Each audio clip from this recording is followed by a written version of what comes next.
খালি পকেটে, খালি মানিব্যাগে ঘর থেকে বের হবেন, ভরা পকেটে আপনি ঘরে ফিরবেন ইনশাআল্লাহ।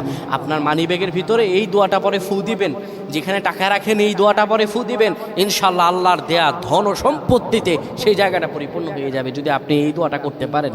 এক ভাই সৌদি আরবে থাকেন, উনি এই দোয়াটা পরে ফজিলত পেয়েছেন, আল্লাহর কসম করে বলেছেন উনি এটার ফজিলত পেয়েছেন। শুধু তাই নয়, পৃথিবীর বুকে অসংখ্য মানুষ আল্লাহর ওপর ইয়াকিন করে এই আমলগুলো করেছেন এবং ফলাফল পেয়েছেন। আপনিও পাবেন ইনশাআল্লাহ। আপনার মানিব্যাগে, আপনার যেখানে টাকা রাখেন সেই জায়গায় এই দোয়াটা পরে আপনি ঘর থেকে বের হয়ে যাবেন কাজের উদ্দেশ্যে, আল্লাহ তাআলা কাজ মিলিয়ে দিবেন। ব্যবসার উদ্দেশ্যে বের হয়ে যাবেন, আল্লাহ ব্যবসাতে সফলতা দান করবেন। সকল কিছুতে আল্লাহ রাব্বুল আলামিন আপনাকে সাফল্যমণ্ডিত করে দেবেন। এই দোয়াটা আপনারা পড়বেন, মানিব্যাগটা হাতে নিবেন, কিংবা যেই জায়গায় টাকা রাখেন ওই জায়গাটার মধ্যে আপনি এই দোয়াটা পরে ফু দিবেন। এই দোয়াটা হলো ওয়াকাফা বিল্লাহি ওয়াকিলা। এই দোয়াটা পড়বেন, ওয়াকাফা বিল্লাহি ওয়াকিলা, আমার আল্লাহ আমার জন্য যথেষ্ট। এই দোয়াটা পড়তে দেরি হবে, আপনার ভাগ্য খুলতে দেরি হবে না।